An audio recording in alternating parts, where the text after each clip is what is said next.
Subversivos. Alejandro Fonseca desde Madrid.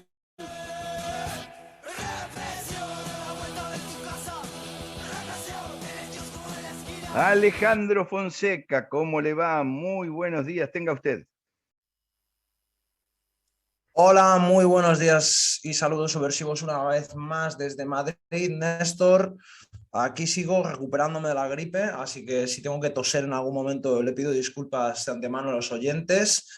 Hoy vamos a retomar el tema que justamente no pude tratar por estar enfermo la semana pasada, que es Europa ante la emergencia climática capitalista, un tema extenso que venimos trabajando varios compañeros durante las semanas pasadas, tratando la cuestión del cambio climático, del panel intergubernamental. Ya Alejo Lifshitz ya lo trató en muy buen programa que tuvo ayer mismo, si mal no recuerdo. Sí, sí. Y bueno, tenemos 18 grados y un agradable día otoñal en Madrid. Y bueno, y desde aquí es un placer.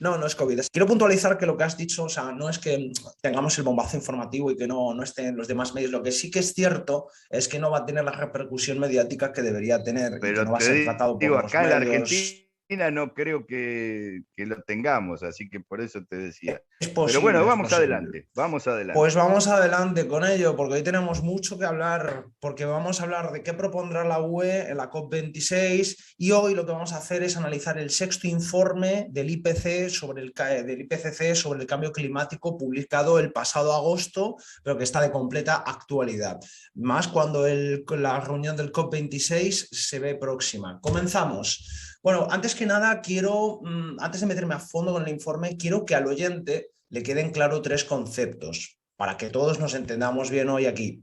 El primero es el de la huella ecológica, Néstor, que es un concepto, un indicador que mide el total de superficie ecológicamente productiva necesaria para producir los recursos consumidos por un ciudadano medio de una determinada comunidad humana, así como la necesaria para absorber los residuos que genera, independientemente de la localización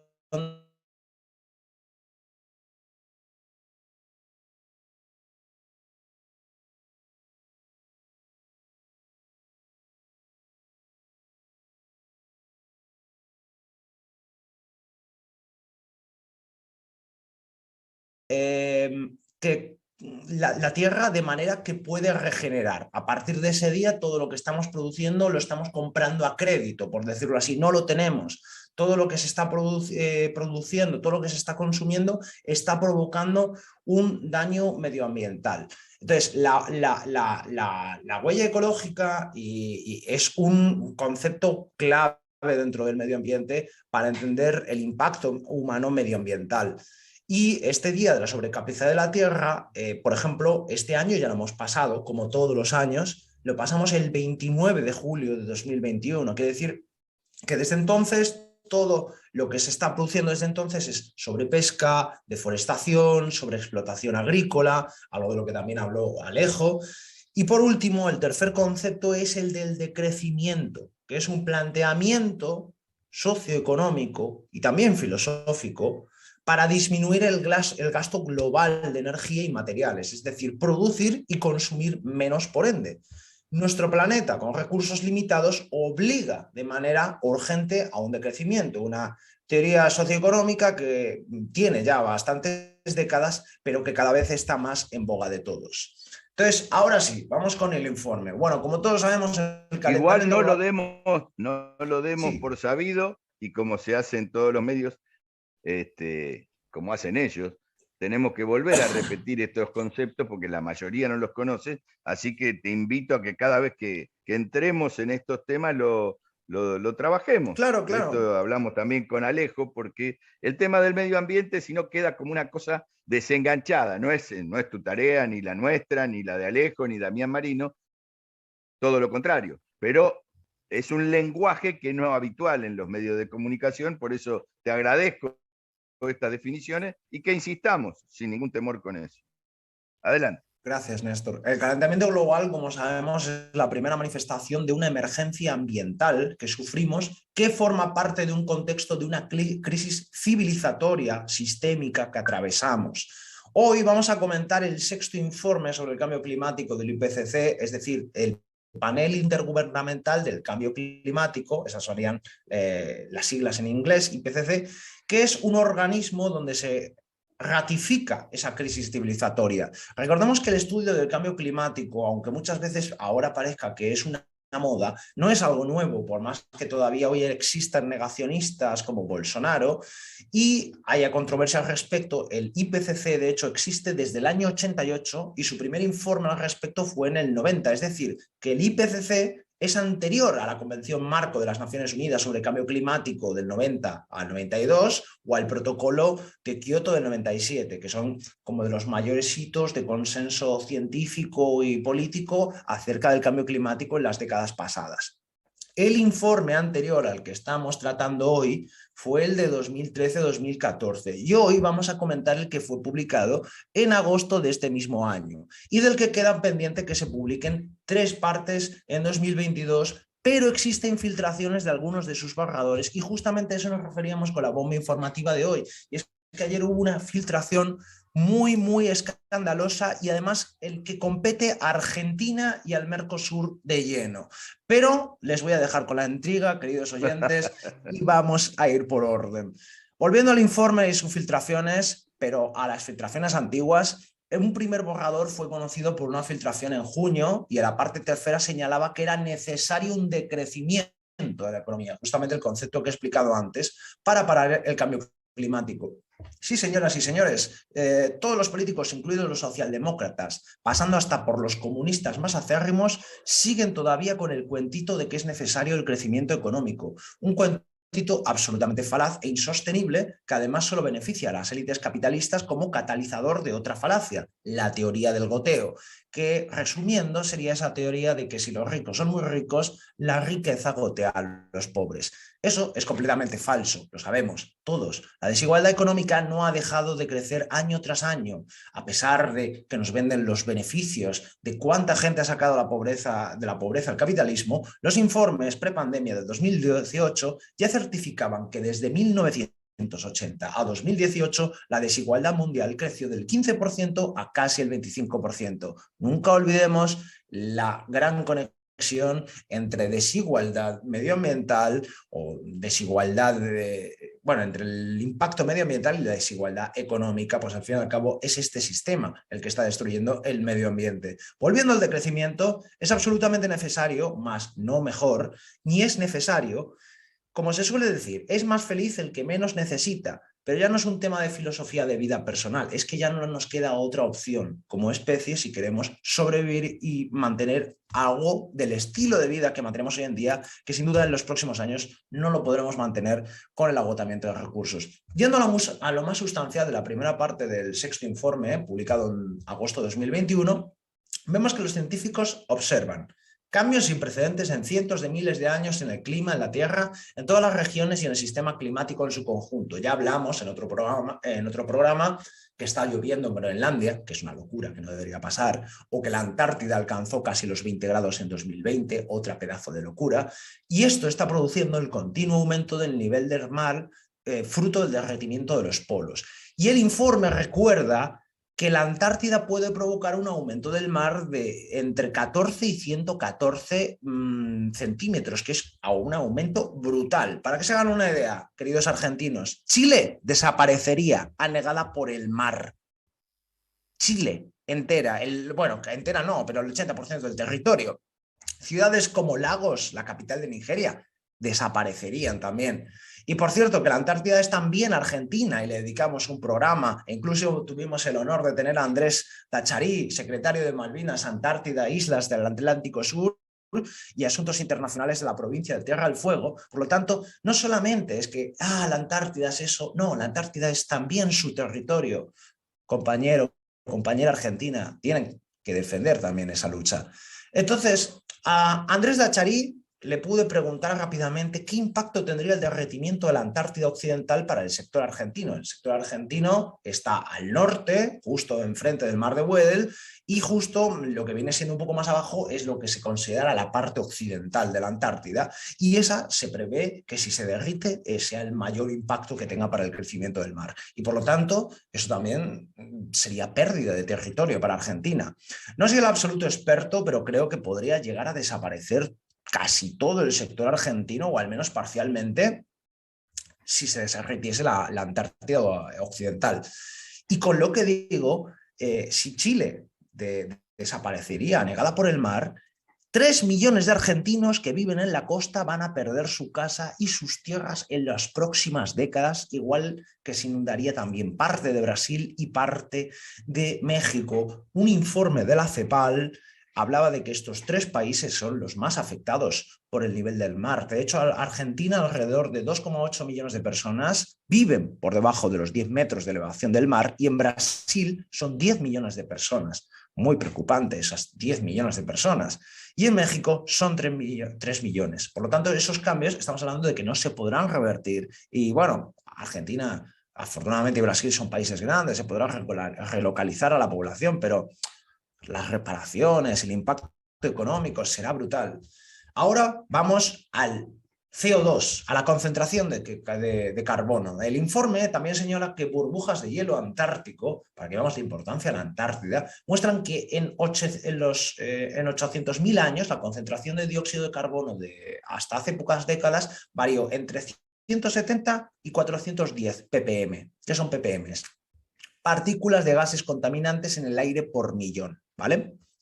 Quedémonos en que son partículas nocivas, tóxicas, que ya puede ser como el PM10 o el PM2,5, que son hollín, cenizas, cemento, todos los respiramos. Claro, en la época industrial, justamente lo que hablabas con Alejo ayer, que desde ahí viene, desde la revolución industrial viene el impacto medioambiental, era muy evidente la contaminación. Los obreros volvían manchados de hollín, no se podía respirar, las ciudades eran una gran fábrica con nubes tóxicas, como la gran nube tóxica de Londres, pero hoy en día, aunque lo podemos sentir, no es tan evidente, es mucho más invisible, y lo que sabemos es que ojos que no ven, corazón que no siente. Entonces, a veces nos falta recordar que estamos siendo envenenados cada vez que respiramos. Bien, en mayo de 2021 se situó las ppm un 35% encima de lo normal. Si lo normal en los últimos 800.000 años han sido entre 170 y 410, en 2007 eran 387 y en 2021 eran 410. O sea, muy, muy mal. Y dentro de estas ppms, ya os digo, tenemos todo tipo de partículas contaminantes.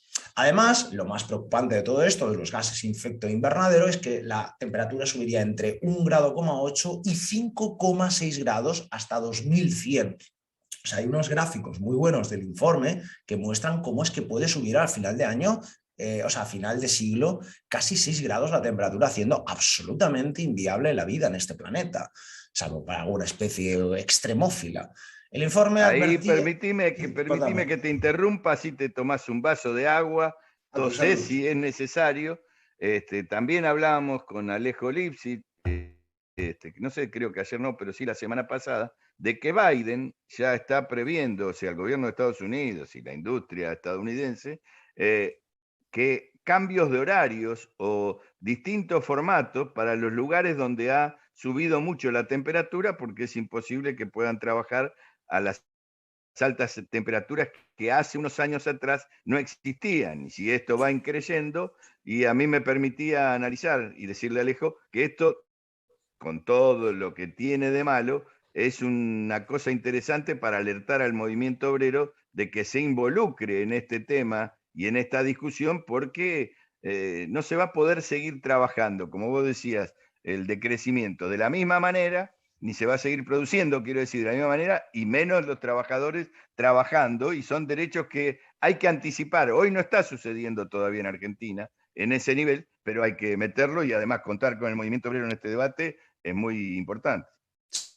Sí, además Estamos en con España, Alejo Lip, no, con Alejandro Fonseca con desde Madrid. Alejandro Fonseca desde Madrid, en Salir por Arriba, en AM740 Radio Rebelde, cuando es la hora 9:48 de este 23 de octubre, de 22 de octubre, seguimos con Alejo ahí Con en la radio. Alejandro. Adelante, Alejo. Alejandro. Bueno, No pasa nada, cosas del directo. Pues justamente aquí en España, por olas de calor, hay terrorismo patronal. Los patronos hacen trabajar en verano y hay muchísimas muertes laborales por calor en verano. Y aún así, todavía el discurso obrero no se ha puesto a hablar sobre este tipo de problemas y lo tratan solamente como un problema patronal, como un problema de clase, y es un problema que incluso hay que tratar con la patronal de cara a superar el problema medioambiental o poder aguantarlo, mejor dicho.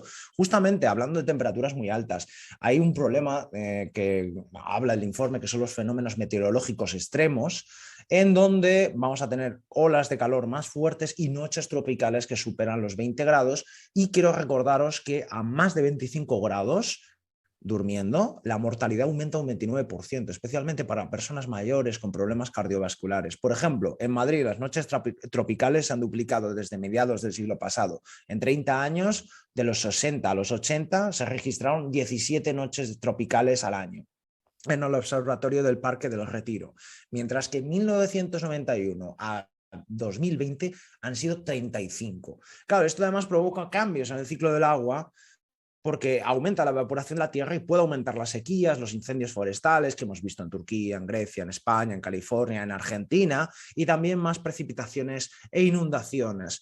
Y hay una cosa que no podemos olvidar, que no se habla nunca, que siempre que uno piensa en el medio ambiente, piensa en los árboles, en la Amazonía, vale, muy bien, pero ¿sabes qué? Entre el 50 y el 85% del oxígeno que respiramos en este planeta lo producen las algas que hay debajo del mar, que producen 27.000 millones de toneladas al año de oxígeno, frente a unas 10 gigatoneladas de carbono de la atmósfera que enterramos en las profundidades del océano anualmente. O sea, no solo producen oxígeno, sino que además reconvierten las partículas del carbono en carbohidratos que luego continúan la cadena biológica a base de la cadena trófica.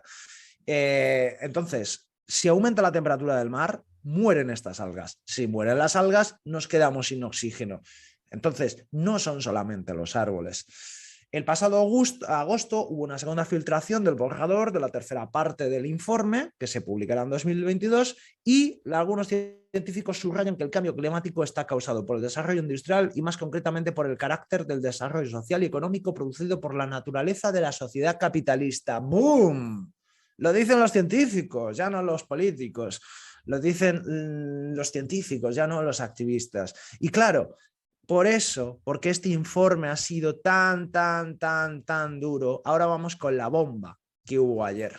Y es que ayer, Néstor, hubo una filtración que revela que el lobby de gobiernos, entre ellos el argentino, están presionando para cambiar un informe clave, están presionando para cambiar este informe clave sobre el cambio climático antes de la próxima reunión del COP26, que no es dentro de mucho. La filtración revela que Arabia Saudí, Japón, Australia, la semana Argentina, que viene la reunión, Alejandro. efectivamente, la semana que viene, pues dentro de no mucho. La filtración revela que Arabia Saudita, Japón, Australia, Argentina y Brasil se encuentran entre los países que están haciendo presiones secretas para que les dejen usar más combustibles fósiles. A ver, hasta cierto punto, puntualicemos. Yo puedo entender que un país subdesarrollado con tremendos problemas socioeconómicos como la Argentina pueda pedir un poco de chance y un poco de margen para usar ciertos hidrocarburos, pero es una maldita vergüenza que un gobierno como el de Fernández, que se vende como comprometido con el medio ambiente, a la cara diga una cosa y por la espalda va a otra. De Brasil como Bolsonaro, que es un negacionista climático, como puede contar bien Beto Almeida, no nos sorprende nada, y de la dictadura saudita, que vive del petróleo, tampoco podemos esperarnos nada. Pero es que Argentina ha estado muy presente en este escándalo. Pues es que muestra que algunas naciones ricas están cuestionando pagar más a los estados pobres. O sea, básicamente los países ricos no quieren pagarle la transición energética a los países pobres. Los documentos filtrados consisten en más de 32.000 presentaciones escritas. No hablamos de una hojita, no, 32.000 filtraciones. O sea, imagínense la cantidad de presiones que están recibiendo. Bueno, a esto tuvo que salir la ONU y el IPCC a decir que los científicos no reciben presiones y que no se ven influenciados de ninguna manera por este tipo de lobbies. Pero por favor, ¿quién se cree eso? La filtración muestra que varios países y organizaciones argumentan que el mundo no necesita reducir el uso de combustibles fósiles tan rápido como recomienda el borrador actual del informe. O sea, básicamente lo que dicen ellos es que hay una alternativa que es la captura y el almacenamiento de carbono, más conocido por las siglas CAC. Ellos que dicen, no, podemos seguir produciendo tantos niveles de carbono como ahora, lo único que hay que hacer es absorber más y para eso hablan de que nuevas tecnologías que todavía están en desarrollo, que son carísimas y que todavía no se sabe realmente su eficacia, que apostemos todas esas tecnologías porque con eso será suficiente para que no se aumente el nivel de temperatura. Luego también Argentina, por ejemplo, no está nada de acuerdo con eso de dejar de producir carne y dice que las dietas a base de plantas no garantizan por sí mismo la reducción o el control de las emisiones relacionadas, lo cual no es cierto. Porque todos sabemos las grandes emisiones que produce la ganadería, y no solamente la ganadería, sino toda la cadena productiva, el transporte, la producción, el almacenamiento en frigoríficos, todo eso tiene un impacto medioambiental. Entonces, alguien debería preguntarle al gobierno qué demonios está pasando en secreto con estas negociaciones con el IPCC, bueno, negociaciones, presiones, porque es que además tenemos la cumbre de Glasgow a las puertas, donde ya Alejo explicó muy bien que se va a hacer un ranking de los países que más contaminan, un ranking de los países que más han contaminado en la historia, por supuesto Estados Unidos a la cabeza, y que se van a buscar tomar soluciones. Y recordemos que mientras que hay legislación medioambiental cada vez más fuerte en los países ricos, la desregulación o el incumplimiento de la regulación ambiental en países como la misma Argentina, donde hay leyes pero no se cumplen como las leyes, la ley de bosques nativos que mencionaba, por ejemplo, Alejo, que es que la frontera agrícola no se respeta, pues justamente ¿cómo Argentina no va a hacer presiones en secreto? ¿Cómo no va a hacer presiones en secreto si no está respetando las leyes? Tampoco va a querer respetar leyes internacionales. Parece que aquí lo único que tenemos que respetar es al FMI y a los señores de negro que vienen a cobrarnos la deuda externa. Parece que esos son los únicos hombres de ciencia que hay en este mundo, ¿no? Entonces, el 6 de octubre concretamente se estableció la Unión Europea, la conferencia del COP, y se ratifica la extrema urgencia mundial de actuar frente a la emergencia climática para hacer una transición ecológica justa y equitativa. Como ves, es un tema muy serio y del que seguramente no se van a hablar mucho los medios porque no interesa que se sepa que está habiendo este tipo de actitudes que están fuera de lugar. Sí, no, y además lo que decía Alejo ayer, que me gustaría que vos, si lo podés explicar también con tus palabras, el problema no es solo la emisión, sino también lo que produce la extensión que se tiene en la Argentina de la frontera agrícola, quemando bosques fundamentalmente en el Chaco, el impenetrable, que eso, si bien no genera efecto invernadero, le quita parte del aire que produce ese equilibrio. Claro, como lo explicó bien Alejo, el carbono es toda una cadena, ni la energía ni se construye ni se destruye, se transforma. Y efectivamente, lo que quitas de un lugar lo pones en otro. Y a lo mejor la manera es cómo lo pones. Al carbono conforma el 90% de nuestro organismo, o un grandísimo porcentaje. Pero una cosa es que el carbono esté en estado sólido y otra cosa es que esté en forma de partículas que está tapando el sol y no provocando... porque si quemás el bosque, o que no esté, desaparece el carbono, y efectivamente o... luego los animales no pueden usar. ¿Dónde consiguen el carbono? ¿Por qué en un desierto hay tan poca vida? Porque las maneras para conseguir carbono son distintas, son muy difíciles. Los organismos están desarrollados para poder conseguir lo de las sales, de la escasísima piedra que hay, porque toda es piedra disuelta. Claro, o sea, hay un gran problema, que es que Argentina tiene que construir bosque y dejar de destruir bosque, pero por todo, hasta por una cuestión paisajística.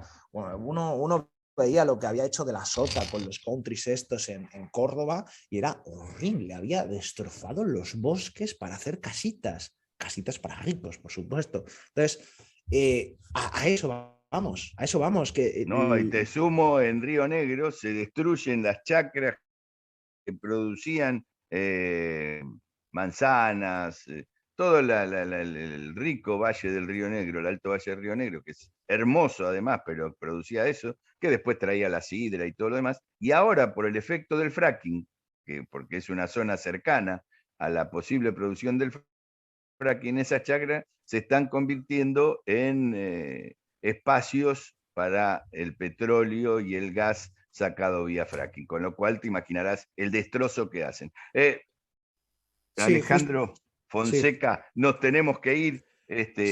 Seguro Creo que que ha seguiremos sido con este tema amplio el tan informe. interesante otro día. Un saludo, Néstor, un placer. Y la seguimos la semana que viene, que ya estaremos de lleno ahí en Glasgow. Un abrazo. Efectivamente. Un abrazo, Segui- saludos. seguimos.